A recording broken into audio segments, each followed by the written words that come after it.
সাহা একাডেমির পক্ষ থেকে সবাইকে শুভেচ্ছা।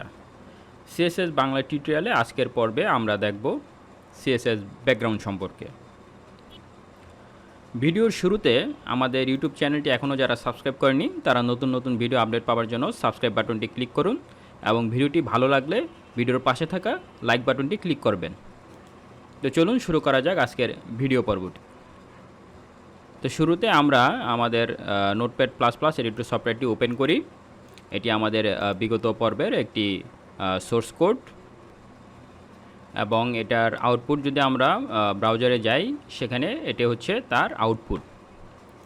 তো আজকের পর্বে আমরা সিএসএস ব্যাকগ্রাউন্ড দেখব। তো আমরা সিএসএস ব্যাকগ্রাউন্ডটা দেখব যে কিভাবে সিএসএস ব্যাকগ্রাউন্ড প্রপার্টিটা এইচটিএমএল-এর যে বিভিন্ন এলিমেন্টে ব্যবহার করা যায়। তো ব্যাকগ্রাউন্ড হিসেবে আমরা যে বিগত পর্বগুলোতে সেখানে আমরা ব্যাকগ্রাউন্ড কালার ব্যবহার করেছি। তো ব্যাকগ্রাউন্ড হিসেবে শুধু কালার নয়, আমরা ব্যাকগ্রাউন্ড হিসেবে আমরা ইমেজ ব্যবহার করতে পারি। তো ব্যাকগ্রাউন্ডের সাথে যে রিলেভেন্ট যে আরও কিছু প্রপার্টি রয়েছে সেগুলো হচ্ছে background colour, background image, background repeat, background attachment, background position. মূলত এই কয়টি প্রপার্টি সিএসএসে ব্যবহার করা হয় ব্যাকগ্রাউন্ডের জন্য এবং তাদের সবগুলোর একটা শর্ট ফরম্যাট রয়েছে, সেটা হচ্ছে শুধু ব্যাকগ্রাউন্ড প্রপার্টিটি লিখলেই এখানে যে আমরা 5টা বৈশিষ্ট্য বললাম সে 5টা বৈশিষ্ট্য আমরা শর্ট হ্যান্ডে লিখতে পারি। তো সেটা কিভাবে লেখা যায় সেটা আমরা ভিডিও পর্বে দেখাবো। প্রথমে আমরা দেখব যে ব্যাকগ্রাউন্ড কালার। তো ব্যাকগ্রাউন্ড কালারটি দেখার জন্য আমরা যে হেডের এলিমেন্টের ভিতরে যে স্টাইল রয়েছে আমাদের ইন্টারনাল সিএসএস, সেখানে আমরা সিলেক্টর হিসেবে আমরা বডি এলিমেন্টটাকে নেই এবং সেকেন্ড ব্র্যাকেটের ভিতরে আমরা এর প্রপার্টি হিসেবে ব্যাকগ্রাউন্ড কালার সাপোজ আমরা গ্রে কালারটি দিলাম। এখন যদি আমরা সেভ করে আমরা যদি ব্রাউজারে গিয়ে আমরা রিফ্রেশ বাটনটি ক্লিক করি তাহলে দেখবেন যে আমাদের যে বডিটির ব্যাকগ্রাউন্ড কালার যেটা বাই ডিফল্ট হোয়াইট ছিল এখন সেটি গ্রে কালার হয়ে গেছে। তো এভাবে আমরা ব্যাকগ্রাউন্ড কালার ব্যবহার করতে পারি।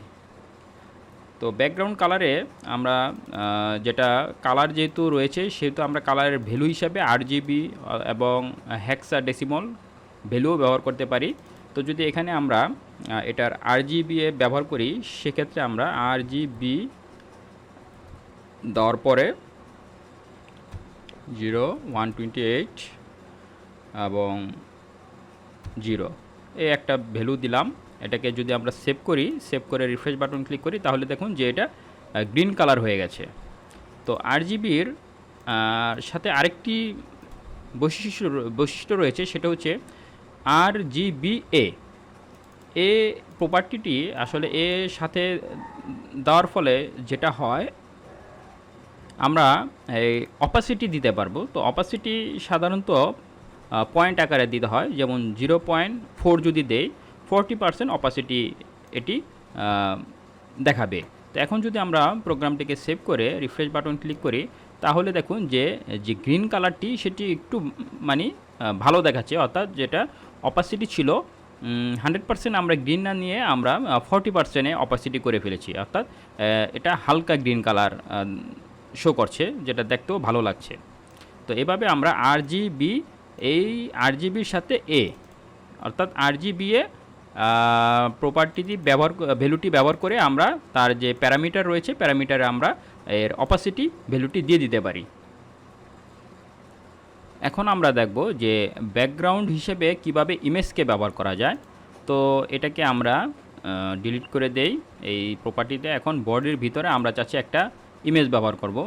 তো ইমেজটা কি ব্যবহার করব সেটা আমাদের যে CSS ফোল্ডার রয়েছে ডেস্কটপে থাকা এই যে bg.jpg এই একটা ইমেজ রয়েছে, এই ইমেজটাকে আমরা ব্যাকগ্রাউন্ড হিসেবে ব্যবহার করব। তো আমরা যদি দেখি যে bgর পরে .jpg তার এক্সটেনশন ফরম্যাট রয়েছে।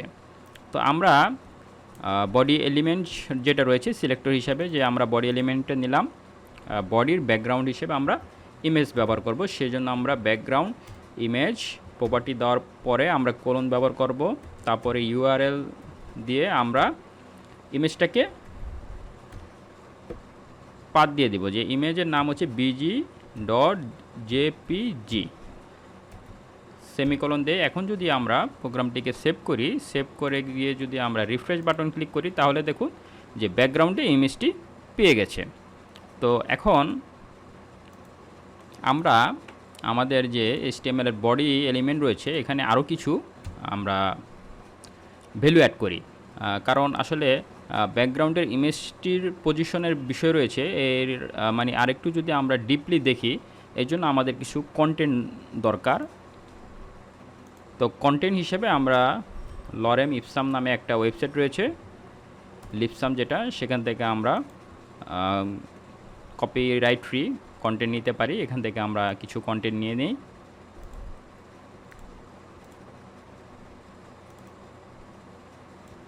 আমরা কপি করলাম, কপি করার পরে আমাদের প্রোগ্রামে এসে সেটা একটা প্যারাগ্রাফ এলিমেন্টের ভিতরে আমরা পেস্ট করে দিলাম। এটাকে আমরা কয়েকবার কপি করি, 3-4 বার কপি করে আপনি, অর্থাৎ আমরা বেশি পরিমাণ কন্টেন্ট নিলাম, যে বডির ব্যাকগ্রাউন্ডটার ইমেজটাকে আসলে বোঝানোর জন্য এখানে আমরা আরও বেশি পরিমাণ আমরা প্যারাগ্রাফ নিলাম। তো এখন প্রোগ্রামটিকে যদি সেভ করি, সেভ করে রিফ্রেশ বাটন ক্লিক করি, তাহলে আসলো। তো আরও কিছু পরিমাণ আমাদের টেক্সট নিতে হবে। এটাকে আমরা আরও কপি করলাম, সেভ দিলাম, সেভ দেওয়ার পর রিফ্রেশ বাটন ক্লিক করি। এখন গিয়ে জিনিসটা বোঝা যাচ্ছে। আমরা আরেকটু প্যারাগ্রাফ নেই। তো শিক্ষার্থী বন্ধুগণ, আসলে এত পরিমাণ টেক্সট নেওয়ার একটা কারণ রয়েছে, যেটা একটু পরে আপনাদের আমরা দেখাবো। তো রিফ্রেশ বাটন ক্লিকে এই, তো আমাদের দেখুন যে আমাদের যখন HTML-এ আমাদের যে বডির ভিতরে যখন আমরা অনেকগুলো এলিমেন্ট ব্যবহার করব বা এলিমেন্টের কন্টেন্ট ব্যবহার করব, তখন এই ব্যাকগ্রাউন্ড হিসেবে যখন আমরা ইমেজটা নিলাম, এখানে একটা স্ক্রল, এই যে স্ক্রল চলে আসলো, অর্থাৎ স্ক্রল করলে আমার যে ব্যাকগ্রাউন্ড ইমেজ রয়েছে সেটাও কিন্তু সাথে সাথে উপর নিচে চলে আসতেছে স্ক্রল করার সাথে সাথে। তো এই জিনিসটা আপনারা খেয়াল রাখবেন। তো আসুন আমরা যে ব্যাকগ্রাউন্ড ইমেজের পরবর্তী প্রপার্টিগুলো দেখি। তো পরবর্তী যে প্রপার্টি রয়েছে সেটার ব্যাকগ্রাউন্ড ইমেজের পরে রয়েছে যে ব্যাকগ্রাউন্ড রিপিট, যে আমরা যে ইমেজটা নিলাম সেটা রিপিটেড করব কিনা। যদি আমরা রিপিট করতে চাই তাহলে রিপিট কোন দিক বরাবর সেটা আমরা বলে দিতে পারবো।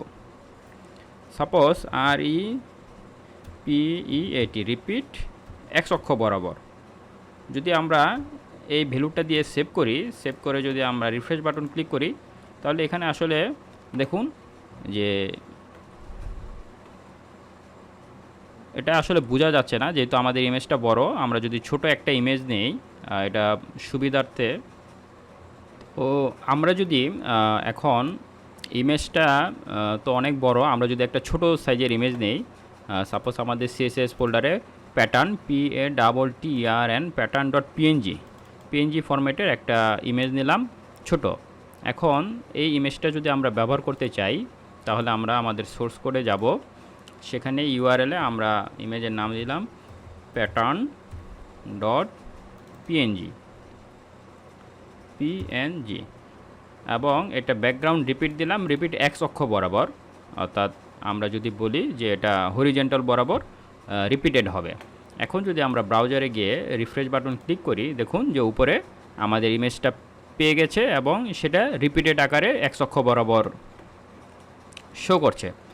এখন আমরা যদি এটা চাই যে নিচ বরাবর, অর্থাৎ y অক্ষ বরাবর বা ভার্টিক্যাল হিসাবে এটা রিপিটেড হবে, তাহলে আমরা রিপিট y দিয়ে দেব।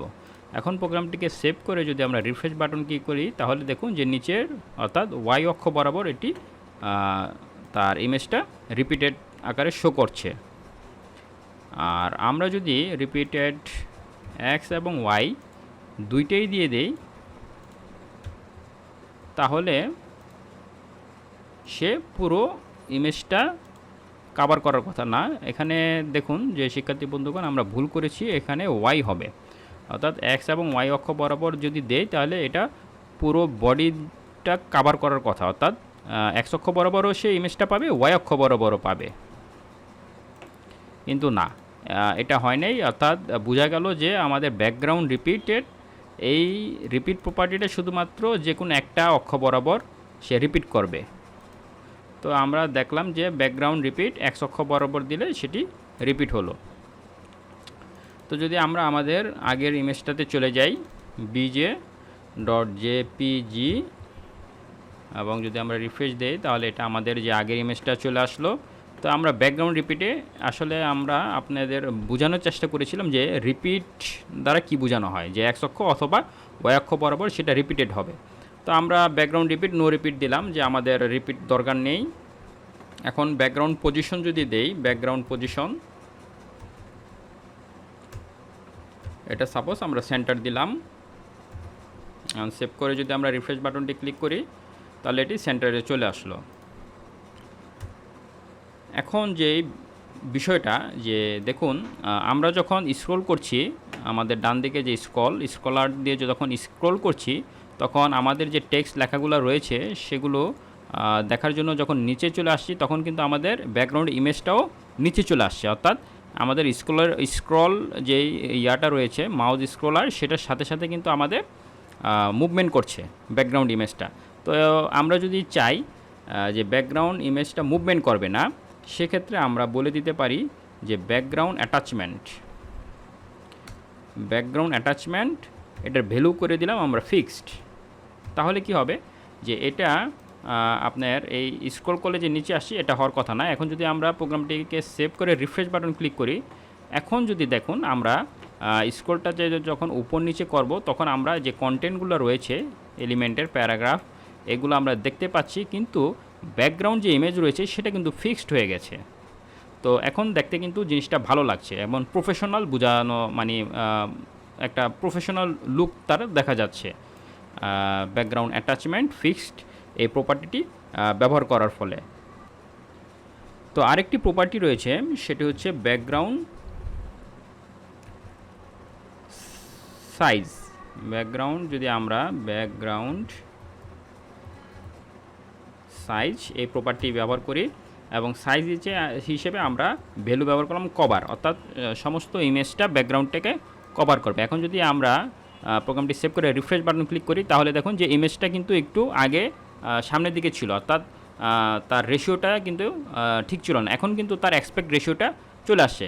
এখন যদি আমরা স্ক্রলটাকে নিচে নামাই, তাহলে কিন্তু ব্যাকগ্রাউন্ড ইমেজটা তার যে অ্যাকচুয়াল রেশিও সেই অনুযায়ী আছে এবং দেখতে ভালো লাগছে। হচ্ছে background image, repeat, position, attachment, এই চারটা প্রপার্টি যদি আমরা ব্যবহার করতে চাই, সেক্ষেত্রে আমরা শর্ট ফরম্যাটে লিখতে পারি শুধু ব্যাকগ্রাউন্ড। হ্যাঁ, ব্যাকগ্রাউন্ড লিখে আমরা কোলেন দেব, আমরা ইউআরএলটা দিয়ে দেব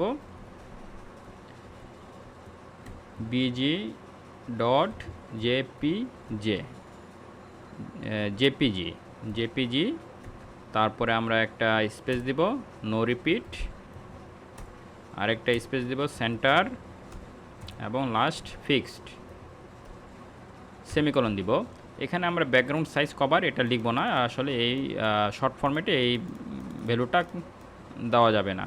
তো এখন যদি আমরা উপরের প্রোগ্রামটি ডিলিট করে সেভ করি, তাহলে কিন্তু আমাদের এই প্রোগ্রামটি এরকমই থাকার কথা। যদি রিফ্রেশ বাটন ক্লিক করি, দেখুন সেম প্রপার্টি সে, অর্থাৎ সেম ভ্যালুটি সে শো করছে। তো এভাবে আমরা যে ব্যাকগ্রাউন্ড যে প্রপার্টি রয়েছে সেটা আমরা শর্ট হ্যান্ড ফরম্যাট, অর্থাৎ শর্ট হ্যান্ড ফরম্যাটের মাধ্যমে এই চারটা বৈশিষ্ট্য আমরা এক লাইনে নিয়ে আসতে পারি। তো শিক্ষার্থী বন্ধুগণ, আজকের ভিডিও এই পর্যন্তই। আশা করি সবাই একাডেমির সাথে থাকবেন। ধন্যবাদ সবাইকে।